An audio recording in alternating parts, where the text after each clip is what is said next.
really could do with more skills. It's just remarkable. So I would like to just tell you a couple of short stories, and we'll draw maybe a couple of lessons from them. I would like to tell you of two women that each sold a business to Berkshire Hathaway, to me actually, for many, many, many millions of dollars. Both of them started with $2,500. By a coincidence, it was the exact same amount. It was everything they had in the world.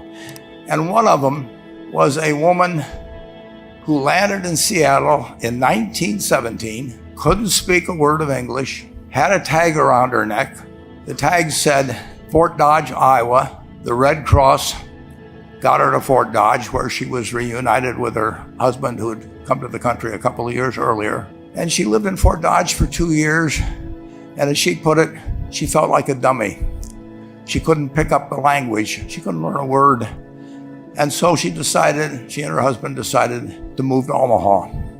So they came to Omaha in 1919, and there she found a small colony of Russian Jews, so she started feeling more at home. And then as her oldest daughter went to school, she would come home, this daughter, Frances, and she would teach her mother the words she'd learned in school that day. And this woman, Rose Blumkin, spent 20 years saving money, bringing first her siblings over, her mother and father, $50 at a time. She sold used clothing to do it. She had 4 children during this period. And by 1937, after 20 years, she'd saved $2,500.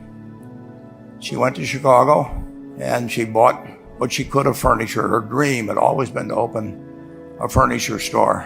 And this woman who had never gone to school one day in her life, with $2,500, but with the same spirit that the people in this room had about having a dream and working to accomplish that dream, she built a business which she sold to me in 1983 for $60 million approximately, and which did $1.5 billion worth of business last year.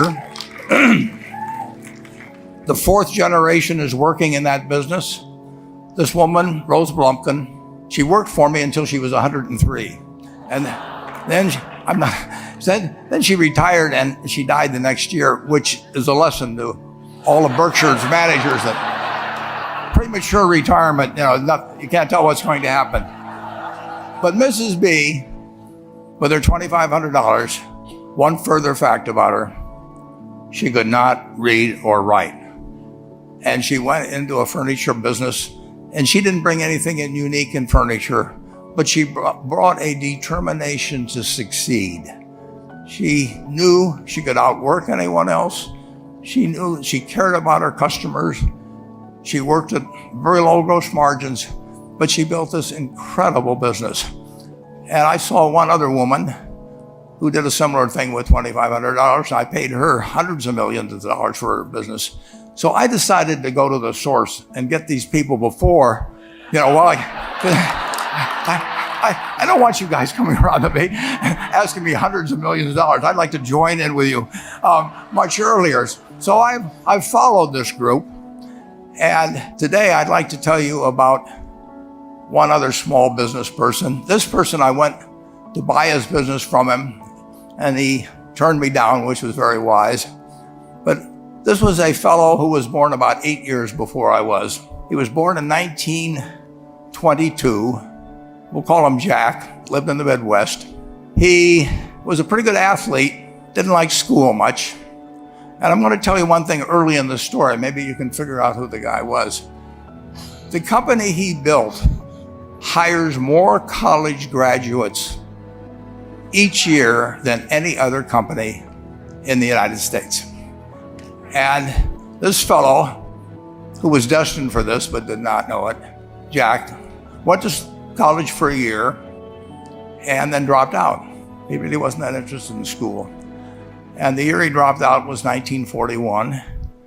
And when the the United States became under attack, he went down to the Army Air Force recruiting station, volunteered, and they turned him down because he had hay fever.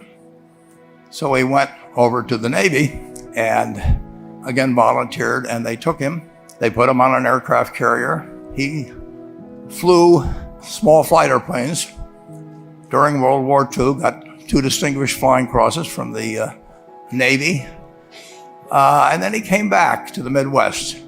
So now we've got a young guy. Probably by this time he would be 23 or 24 years old. And the interesting thing is, he got back to the Midwest, and he actually kind of went from one job to another for a short period of, or not such a short period of time. And he finally became a used car salesman at a Cadillac dealership in St. Louis, Missouri. And at age 35, having moved up in the organization, the sales organization, he said to his boss, "Could I go into car leasing business with you?" The boss said, "Well, if you'll cut your salary in half and you'll come up with, I think it was $25,000, which he borrowed, we can become partners in a car leasing company." So my friend Jack started at age 35 in the car leasing business. And he had 7 cars. It was pretty slow.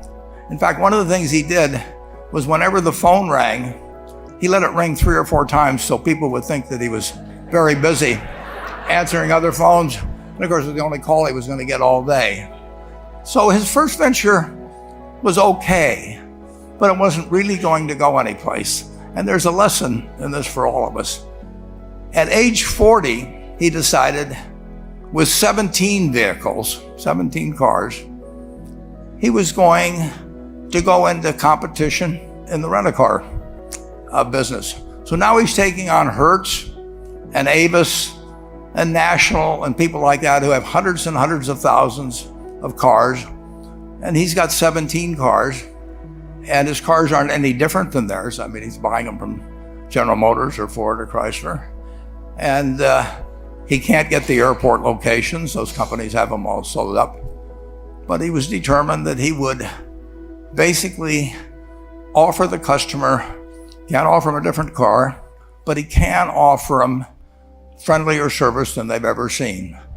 And so he started a company. He named it after the battleship that he'd flown from in the Pacific, which was the USS Enterprise. And he died about a year and a half ago. But when he died, his rent-a-car company, starting with those 17 cars, was worth more than Hertz and Avis and all the rest of the rental cars put together. The man's name was Jack Taylor, and his son, Andy Taylor, is a good friend of mine, runs the business now. A grandchild is in the business. There'll probably be a 4th generation along the line. So this man in the United States, he didn't invent artificial intelligence. He didn't do anything that, just like Mrs. B selling furniture, I mean, that any one of us could have entered those businesses. But he lived by the creed, basically, of delighting his customers and working with people and establishing the relationship with them so that they in turn would want to delight the customers. He couldn't go out there and take care of every rental car possibility, but he learned how to project himself and his attitude toward his fellow man and his desire, to make a friend out of every customer. He managed to take very ordinary cars and turn them into this extraordinary business from virtually nothing. And it illustrates several points. One is, you don't necessarily get it right exactly right the first time. I mean, the car leasing business, basically you were competing on the cost of money to finance cars. And it's very hard to delight a customer when you just give them the car and tell them to send you a monthly check for 5 years and you'll be back at that time. So his talents were being wasted basically in that business. But at the age of 40, with all of that experience behind him, he found the golden key. He took a very ordinary business and turned it into an absolutely extraordinary operation, just like Mrs. B or Rose Blumpkin did with furniture. And he didn't worry about whether the Federal Reserve was going to tighten or ease. He didn't worry about whether the stock market was up or down yesterday. He didn't worry about the things he couldn't change, but he did focus on the one thing he could change, and that was the customer's experience. And I have seen, for the one that got away, Enterprise, I went down to Florida and tried to talk him into selling to Berkshire, and he was smart enough not to do it. Probably the value of the company has quadrupled since I made that visit. But he was smart enough to see that he would find that business. Henry Ford, as you may know, failed twice before he started the Ford Motor Company in 1903. I mean, the test isn't whether you get the greatest business idea in the world the first time out. The test is whether you keep learning as you go along what your strengths are and what you can do for your customers, what you can bring especially to the party. And to do that, you need the education that I know you've received through 10,000 small businesses, but you need a genuine desire day in, day out to delight the customer. I've never seen a business, and I've seen a lot of businesses, but I've never seen one that delights the customer that doesn't succeed. I mean, what you want is that customer the next day when they think, do I want to rent a car or do I want to buy some furniture? What goes through their mind? You know, it's the place where they've had a great experience. I don't know what I paid for this tie. Actually, probably if somebody gave it to me, but for the purposes of this speech, I will say I have no idea. But or the shirt I'm wearing, or this. But I do know, I will remember how I was treated when I bought it. I mean, you long forget about the price, but you never forget whether you had a good experience or a poor experience with the purchase experience. And you'll have a hard time finding a person that's had a wonderful experience, a delighted experience in purchasing anything that isn't going to come back. And similarly, if the memory is of rudeness, indifference, whatever it may be, they're never going to come back. And as a small business owner, and as you grow, you have to not only be able to project that interest in people's well-being, in delighting them yourself, but you have to do it through other people. And you won't be able to do it through people who themselves do not feel they're being fairly treated, that their views aren't appropriately considered. So you really do have to learn to multiply yourself through other people. And I advise the young people to come to Omaha. We have a number of classes. The key is to, certainly in terms of your personal life, the most important decision you'll make is the spouse that most of you will likely have. And it's very important to surround yourself with people that are better than you are. You are going to move in the direction of the people you associate with. So you constantly, I've been enormously lucky in that respect. I mean, I've just had teachers and friends and a spouse that really was a better person than I was. And I had enough sense to learn from these people that life went better if you behaved better yourself. It took a while. So I advise you to seek out, as your partner in business, your partner in life, whatever it may be, look for the people that actually are examples to you rather than somebody that you think you need to straighten out yourself.